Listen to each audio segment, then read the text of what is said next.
Hey Riverside family, this is Pastor Ezra. Just wanted to put a video together just to communicate with you and let you know what's going on here with the church.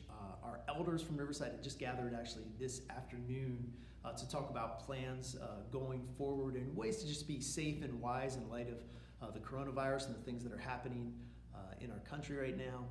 And we'd come up with a plan to kind of limit some different things, but then just a couple hours after that meeting, word came out that Governor Wolf had actually decided that in Montgomery County, for the next 2 weeks, they're going to shut down all the schools, a lot of the public gathering places. They're encouraging no large gatherings over 250 people.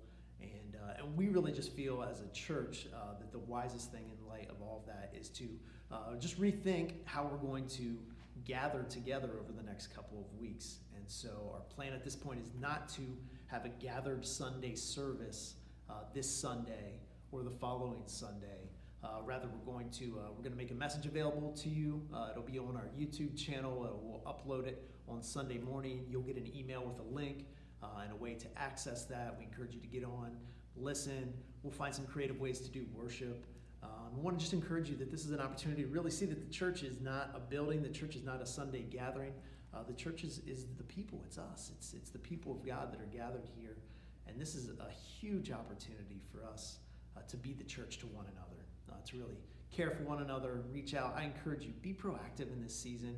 Reach out to your friends in the church, the people that you know, encourage them.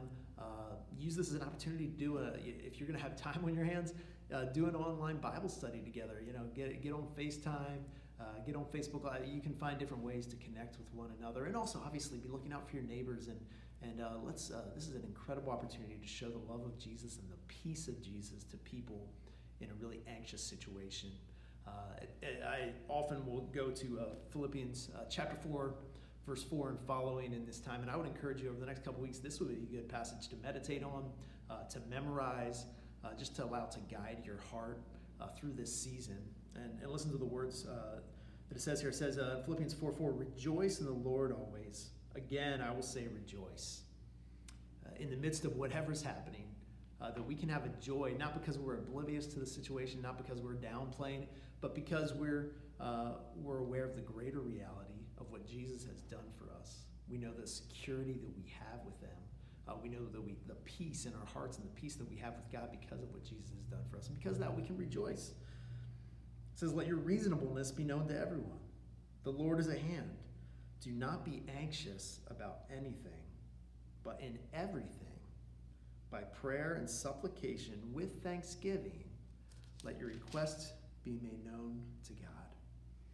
I preached on this a few weeks ago, and I'll actually put a link to that sermon if you want to go back and check it out. But I preached on this passage and just really meditated on that idea of, thankfulness is in there for a reason. That if we just go with fear to God and just continue to process fear, he wants us to come with a posture of thanksgiving because he wants us to remember what he's done for us before and to know that he can do it again, that he is faithful through all things. And he wants you to know that today. It closes, says, if we do this, it says that, and the peace of God, which surpasses all understanding, will guard your hearts and your minds in Christ Jesus. And that's my prayer for us, that God's peace would guard our hearts and our minds, and that we would just draw closer to him and closer to one another through this season. And so, I want you to know I love you. I'm praying for you. You can reach out to us. Email is probably the best way to reach us right now, but expect some communications on how we're going to continue to connect as a church family. And I just want you to know that I love you and I'm praying.